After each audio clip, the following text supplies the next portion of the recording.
भगवान ने आदमी और महिला इन दोनों के एक अलग जिम्मेदारियां तय की हुई है।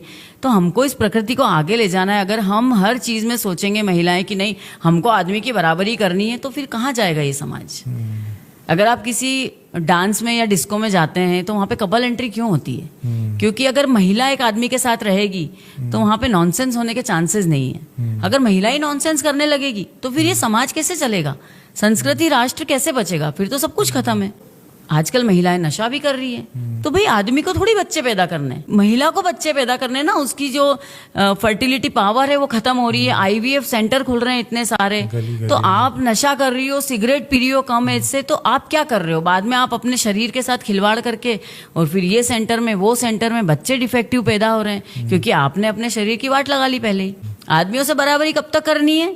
जब तक आदमी 1 लाख रुपए कमा रहा है और अपन 10,000 रुपए कमा रहे हैं, तो हम उस आदमी से शादी कर सकते हैं। अरे भाई, लड़की अगर 1 लाख रुपए कमा रही है और लड़का 10,000, तो भी शादी करो, बराबरी करो ना। फिर फर्क क्यों पड़ना चाहिए? जहां आपका बेनिफिट है वहां आपको आदमियों से बराबरी करनी है, और जहां आपको लग रहा है नहीं नहीं ऐसा कैसे, आदमी को ज्यादा कमाना चाहिए, क्यों?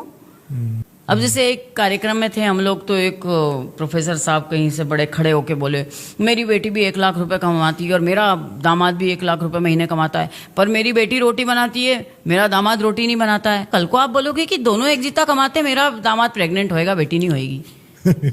अब परिवार के लिए अगर हम रोटी बना रहे हैं तो ये हम प्रेम से बना रहे हैं। हम कोई बराबरी या प्रतियोगिता नहीं चलती। परिवार क्यों होता है? प्रतियोगिता बाहर होती है, परिवार के बाहर प्रतियोगिता चलती है। अगर आप रोटी बना रहे हो तो उसमें आप ये मत सोचो कि नहीं नहीं मैं भी इतना कमा रही हूँ, ये तो फिर ईगो हो गया आपका। तो परिवार के लिए अगर आप बना रहे हो, बच्चों के लिए बना रहे हो, तो आप ये अपना कुटुंब आगे बढ़ा रहे हो ना। ये सब चीजें अगर पीछे से बैकग्राउंड से पेरेंट्स ही ये गलत सीख देने लगेंगे कि हाँ हाँ तू तो सही कर रही है, शादी मत करो बच्चे की। क्या है, 1 लाख रुपए महीना कमा रही है ना आपकी लड़की, रह लेगी आराम से, मत करो शादी।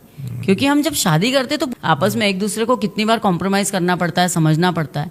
पर अगर आप ऐसे अपने विद्रोही विचार रहेंगे, और अच्छा है पति भी खिलाते हैं बना के, हमारे पति भी खिलाते हैं, चाय बनाते हैं सुबह उठ के, रोज मेरे हस्बैंड मेरे लिए चाय बनाते हैं। तो ये सब चीजें प्रेम से होती है। ऐसा थोड़ी होता है कि नहीं मैंने ये करा है तो आपको भी ये करना ही पड़ेगा।